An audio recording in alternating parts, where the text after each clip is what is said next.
হাত জোর করে অনুরোধ করছি এবং আমার মতো যারা বাবা আছেন তাদেরকেও অনুরোধ করছি, আপনারা আপনাদের সন্তানদের সাথে বসেন। দেশ কিন্তু অনেক কঠিন অবস্থা পার করছে, আমাদের বাচ্চাদের ভবিষ্যৎ আমাদের রক্ষা করতে হবে।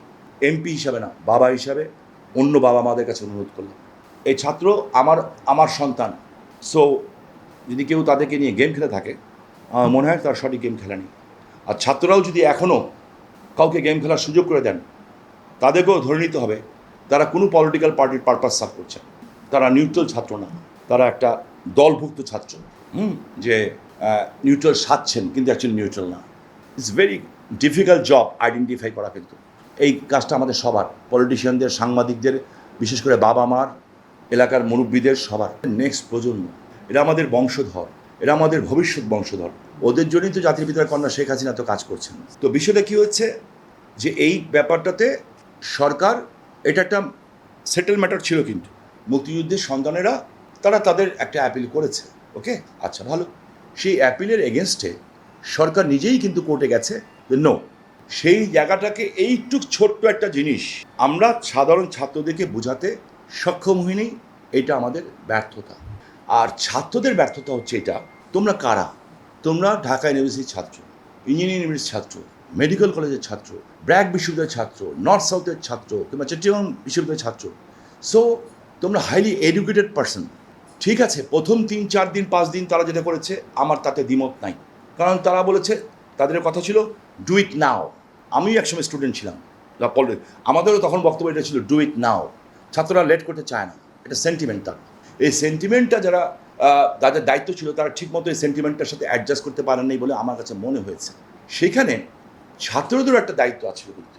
ওকে ফাইন, একটা পর্যায়ে যে যখন স্পেশালি শুক্রবার থেকে শুরু হলো, একটা পর্যায়ে যে ছাত্ররা যখন দেখলো যে তাদের কাঁধে বন্দুক রেখে কি হচ্ছে, শামীম ওসমানের 26 টাকায় পুড়িয়ে দিচ্ছে, আমার কিছু এসে যান।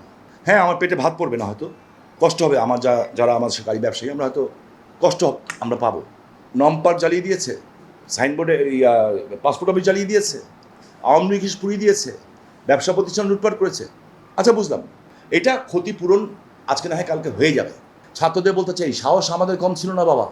আমরা যখন 17 বছর বয়স 7 জন ছেলে মিলে জিয়াউর রহমানকে আটকে দিয়েছিলাম, জিয়াউর রহমান এই নারায়ণগঞ্জে গাড়ি নিয়ে ঢুকতে পারে নাই, শাহাজিদ সহ 19 জন মন্ত্রী নারায়ণগঞ্জে ঢুকতে পারে নাই। আমরা করেছিলাম বঙ্গবন্ধু হত্যার বিচারের জন্য, আমাদের আফসোস নাই, প্রচণ্ড মার খেয়েছিলাম, ব্যথা পাইনি। আপনারা যেটা করেছেন সেটা লিগেল করছেন, আপনাদের কাজ হয়ে গেছে।